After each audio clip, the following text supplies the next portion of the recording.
नमो नमः। आप सभी को आपका स्वागत है संस्कृत की कक्षा में। आज हम लोग सेमुसी भाग 1 कक्षा 9 की पाठ्य पुस्तक के चौथे पाठ का अध्ययन करेंगे। पाठ का शीर्षक है कल्पतरुः। कल्पतरुः एक ऐसा वृक्ष है जो स्वर्ग में है, ऐसी मान्यता है। और उस वृक्ष के समक्ष अगर हम अपनी इच्छाओं को प्रकट करते हैं तो हमें वहाँ से सकारात्मक वरदान की प्राप्ति होती है। मानव कल्याण और परोपकार को समर्पित इस पाठ का अध्ययन आज हम लोग करते हैं। प्रस्तुतोऽयं पाठः वेतालपञ्चविंशतिः इति प्रसिद्धकथासङ्ग्रहात् सम्पादनं कृत्वा संगृहीतोऽस्ति। यह प्रस्तुत पाठ वेताल पंचविंशति नामक प्रसिद्ध कथा संग्रह से संपादन करके लिया गया है। अत्र मनोरंजक घटनाभिः विस्मयकारी घटनाभिश्च जीवन मूल्यानां निरूपणं वर्तते। इस कथा में मनोरंजक घटनाओं के माध्यम से और आश्चर्यचकित कर देने वाली घटनाओं के माध्यम से मानव के जीवन के मूल्यों का निरूपण किया गया है। अस्यां कथायां पूर्वकालतः एव स्वगृहोद्याने स्थितकल्पवृक्षेण जीमूतवाहनः लौकिकपदार्थान् न याचते। इस कथा में प्राचीन काल से ही अपने घर के बगीचे में विद्यमान कल्पतरु वृक्ष से जीमूतवाहन नाम का व्यक्ति लौकिक पदार्थों की याचना नहीं करता है। कल्पतरु वृक्ष से जिस किसी चीज़ की भी याचना की जाती है वह प्राप्त हो जाता है और मानव अपने सुख सुविधाओं को ध्यान में रखते हुए तमाम भौतिक वस्तुओं की याचना कर सकता है। चाहे जो कुछ भी सुख प्राप्ति के लिए मनुष्य चाह रहा हो सबकी याचना कर सकता है, लेकिन जीमूतवाहन ने लौकिक पदार्थों की याचना नहीं की। तो क्या किया उसने? अपितु सह सांसारिक प्राणिनां दुःखानि अपाकरणाय वरम याचते। तो उसने क्या किया? सांसारिक प्राणियों के दुख को दूर करने के लिए वर मांगा। यतो ही लोकभोग्याः भौतिक पदार्थाः जलतरंगवत अनित्याः सन्ति। क्योंकि लोकभोग्याः इस संसार में उपभोग किए जाने वाले भौतिक पदार्थ, जितने भी भौतिक पदार्थ हैं वे सभी जलतरंगवत जल में उठने वाले तरंगों के समान अनित्याः सन्ति, अनित्य हैं। जल में जब तरंग उठता है तो वो यूं ही उठा हुआ नहीं रहता, शांत हो जाता है, फिर उठता है, फिर शांत हो जाता है, अर्थात वो अनित्य है, हमेशा विद्यमान नहीं रहता। उसी प्रकार संसार में, लोक में भोग की जो भी वस्तुएं हैं वो भी अनित्य हैं, वो भी हमेशा विद्यमान नहीं रहती हैं। अस्मिन् संसारे केवलं परोपकारः एव सर्वोत्कृष्टं चिरस्थायी तत्वम् अस्ति। इस संसार में केवल परोपकार ही सबसे उत्कृष्ट और लंबे समय तक विद्यमान रहने वाला एकमात्र तत्व है। अर्थात वस्तुएं तो नष्ट हो जाती हैं, लेकिन किसी ने अगर परोपकार किया है, परस्य उपकारः परोपकारः, दूसरे की भलाई या पर सेवा, यह सर्वोत्कृष्ट और चिरस्थायी है। चिर मतलब लंबे समय तक, स्थायी मतलब विद्यमान रहने वाला, तत्व मतलब वस्तु, एकमात्र यही है, परोपकार ही है। इसीलिए जीमूतवाहन ने कल्पवृक्ष के समक्ष सांसारिक प्राणियों के दुख को दूर करने के लिए वर मांगा। यह इस पाठ का परिचय हुआ। अब इस पाठ का हम लोग अध्ययन प्रारंभ करते हैं। अस्ति हिमवान नाम सर्वरत्न भूमि नगेंद्र। सब रत्नों की भूमि, पर्वतों का राजा हिमालय है। तस्य सानोः उपरि विभाति कंचनपुरम नाम नगरम। उस पर्वत के शिखर पर कंचनपुर नामक नगर है। सानोः मतलब चोटी, तो उस पर्वत की चोटी पर कंचनपुर नाम का नगर है। तत्र जीमूतकेतुः इति श्रीमान विद्याधरपतिः वसति स्म। वहाँ श्रीमान विद्याधरपति जीमूतकेतु निवास करता था। तस्य गृहोद्याने कुलक्रमागतः कल्पतरुः स्थितः। उसके गृहोद्यान में वंश परंपरा से प्राप्त कल्प वृक्ष लगा हुआ था।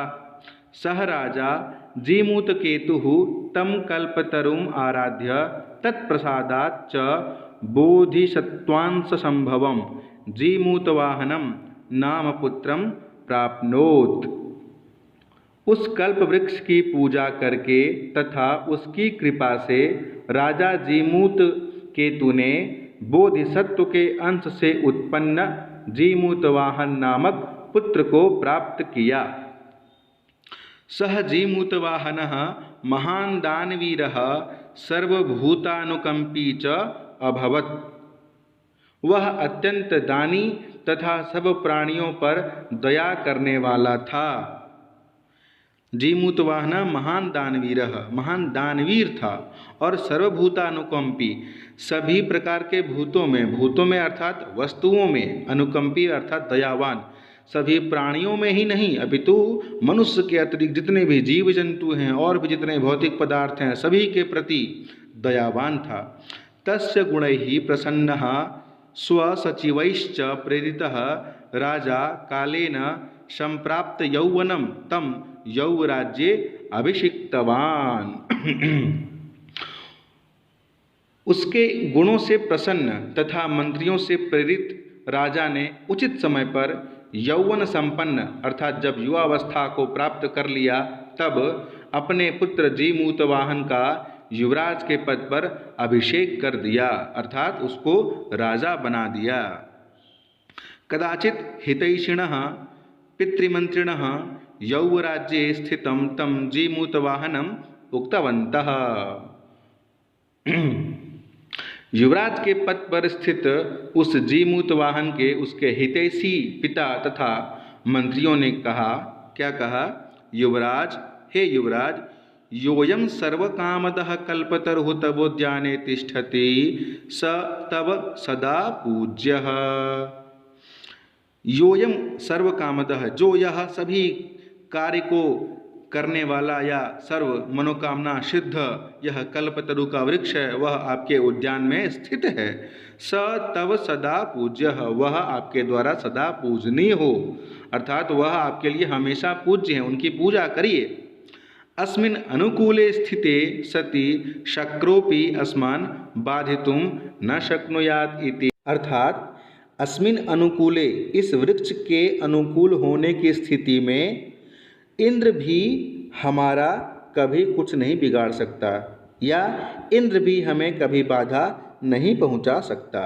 यह इस वृक्ष की महिमा के बारे में राजकुमार को बताया जा रहा है कि अगर आप इसकी पूजा करेंगे तो अगर यह वृक्ष आपके अनुकूल रहा तो शक्रः मतलब इंद्र का पर्याय है शक्रः, वह भी हम लोगों का कभी कुछ नहीं बिगाड़ सकता, हमें बाधा नहीं पहुंचा सकता। एतत् आकर्ण्य जीमूतवाहनः अचिन्तयत्। यह सब सुन करके जीमूतवाहन ने मन में सोचा। क्या सोचा? अहो ईदृशम् अमरपादपं प्राप्यापि पूर्वैः पुरुषैः अस्माकं तादृशं फलं किमपि न प्राप्तम्। अहो ईदृशम् अमरपादपं प्राप्यापि, अरे आश्चर्य है, ऐसा अमर वृक्ष को प्राप्त करके भी हमारे पूर्वजों ने ऐसा कुछ भी फल प्राप्त नहीं किया। किंतु केवलम कैश्चिदेव कृपणैः कश्चिदपि अर्थः अर्थितः, और केवल कुछ गरीब लोगों ने थोड़ा धन ही मांगा।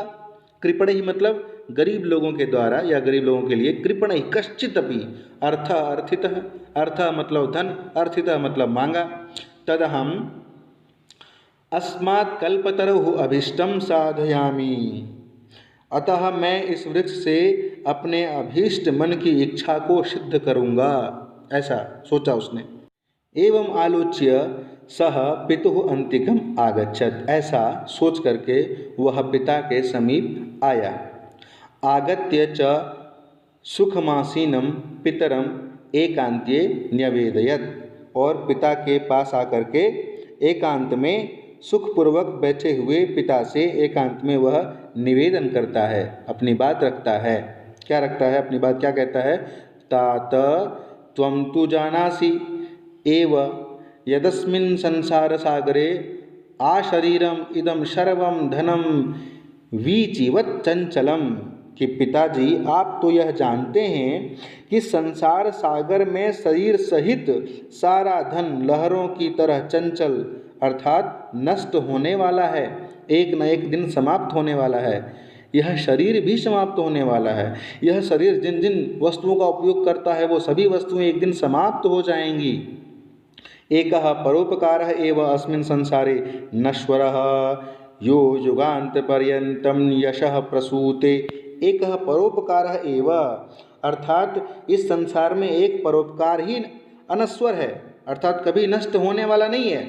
यो युगांत पर्यंतम यशः प्रसूते, जो युग युगांतर तक यश को उत्पन्न करने वाला होता है, अर्थात परोपकार करने के पश्चात जो भी फल मिलता है वह युगांत तक यश फैलाता है। तद अस्माभिः ईदृशः कल्पतरुः किमर्थम।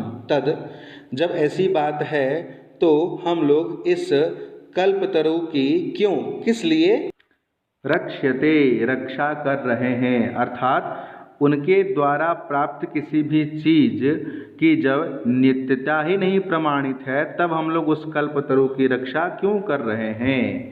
यैश्च पूर्वे ही अयम मम मम इति आग्रहेण रक्षितः, जिनके द्वारा पूर्वजों ने यह मेरा है यह मेरा है ऐसा करके रक्षा किया, ते इदानीं कुत्र गताः, वे पूर्वज आज कहाँ चले गए हैं। तेषां कस्यायम, उनमें से, उन पूर्वजों में से यह किसका है, यह कल्पवृक्ष किसका है। अस्य वा के ते, या इसके वे कौन हैं, वे पूर्वज इस वृक्ष के कौन हैं। तस्मात् परोपकारैः एक फल सिद्धये त्वदाज्ञया इमं कल्पपादपम आराधयामि, तो आपकी आज्ञा से परोपकार की फल सिद्धि के लिए मैं इस कल्प वृक्ष की आराधना करता हूँ। परोपकार एक फल सिद्धये, एकमात्र परोपकार रूपी फल के सिद्धि के लिए आपकी आज्ञा से मैं इस कल्प तरु की आराधना करता हूँ। अथ पिता, अथ पित्रा, अब पिता ने बोला, क्या बोला, तथा इति अभ्यनुज्ञातः स जीमूतवाहनः कल्पतरुम उपगम्य उवाच। अच्छा ठीक है, पिता के द्वारा ऐसी आज्ञा प्राप्त करके कल्प वृक्ष के पास पहुंचकर जीमूतवाहन ने कहा, उवाच, कहा, क्या कहा, देव त्वया अस्मत्पूर्वेषाम् अभीष्टाः कामाः पूरिताः। हे देव, तुमने हमारे पूर्वजों की अभीष्ट इच्छाएं पूर्ण की हैं, अर्थात हमारे पूर्वजों ने जो जो मांगा आपने उनको वो सब चीज़ें दिया। तन ममैकम कामम पूरय, तो अब मेरा भी एक कार्य को पूरा करिए, मेरी भी इच्छा है उसको भी पूरा कर दीजिए। यथा पृथ्वी अदरिद्राम पश्यामि तथा करोतु देव, आप इस पृथ्वी को निर्धनों से रहित कर दीजिए भगवान। अदरिद्रम, दरिद्र मतलब निर्धनता, और अदरिद्रम मतलब निर्धनता से विहीन, अर्थात इस पृथ्वी को, इस धरती को गरीबी से रहित कर दीजिए, ऐसा कुछ करिए आप। एवं वादिनी जीमूतवाहने त्यक्तस्त्वया एषोहम यातोस्मि इति वाक् तस्मात् तरोः उद्भूत, तस्मात् तरोः उद्भूत। आप इस पृथ्वी को निर्धनों से रहित कर दो, ऐसा जैसे ही जीमूतवाहन ने कहा उसके बाद एवं वादिनी जीमूतवाहन ने ऐसा जीमूतवाहन के द्वारा बोलने के पश्चात त्यक्तस्त्वया एषोहम यातोस्मि, उस वृक्ष में से आवाज़ निकली, तुम्हारे द्वारा इस तरह त्यागा हुआ मैं जा रहा हूँ, यातोस्मि मैं जा रहा हूँ। इति वाक् तस्मात् तरोः उद्भूत, ऐसा वचन उस वृक्ष से, उस कल्पतरु से निकला। क्षणेन च सह कल्पतरुः दिवं समुत्पत्य भुवि तथा वसूनि अवर्षत् यथा न कोपि दुर्गतः आसीत्। उस कल्प वृक्ष ने क्षण भर में ही स्वर्ग की ओर उड़कर, दिवम अर्थात स्वर्गम, दिवम समुत्पत्य, स्वर्ग की ओर उड़ करके, भुवि मतलब पृथ्वी पर, वसूनि अवर्षत, इस प्रकार या इतने धन की वर्षा की कि कोई भी निर्धन नहीं रहा। कोपि दुर्गतः, न कोपि दुर्गतः आसीत्, कोई भी दुर्गत निर्धन नहीं रहा। ततस्तस्य जीमूतवाहनस्य सर्वजीवानुकंपया सर्वत्र यशः प्रथितम्। चूँकि उसने सभी प्राणियों का भला चाहा, इसीलिए ततः उसके बाद तस्य जीमूतवाहनस्य उस जीमूतवाहन का सर्व जीवानुकंपया सब प्राणियों पर दया करने के कारण सर्वत्र यशः प्रथितम सब जगह यश या कीर्ति प्रसिद्ध हो गया। कुछ कठिन शब्दों के अर्थ देखिए। हिमवान हिमालयः, यह हिमालय। नगेंद्रः पर्वतराजः, पर्वतों का राजा। सानोः शिखरस्य, शिखर के चोटी के। कुलक्रमागतः, कुलक्रमात् आगतः। कुलपरंपरया संप्राप्तः, कुल परंपरा से प्राप्त हुआ। यौवराज्ये, युवराज पदे, युवराज के पद पर। शक्रः इंद्रः, इंद्र। अर्थितः याचितः, मांगा। और कुछ कठिन शब्द हैं, उसका भी अर्थ हम लोग देख लेते हैं। अंतिकम समीपम, पास में। वीचिवत तरंगवत, तरंग की तरह। अभ्यनुज्ञातः अनुमतः, अनुमति पाया हुआ। अदरिद्राम दरिद्रहीनाम, दरिद्रता से रहित अर्थात संपन्न। दिवम स्वर्गम, स्वर्ग। वसूनि अर्थात धनानि, धन। उपगम्य समीपम गत्वा, पास जाकर। दुर्गतः दुर्गतिम आपन्नः, पीड़ित या निर्धन। सर्व जीवानुकंपया, सर्वजीवेभ्यः कृपया, सभी जीवों के प्रति कृपा से। प्रथितम प्रसिद्धम, प्रसिद्ध हो गया। इस पाठ से आपको यह सीख मिली होगी कि परोपकार से बड़ा या महत्वपूर्ण कुछ भी अन्य वस्तु नहीं है।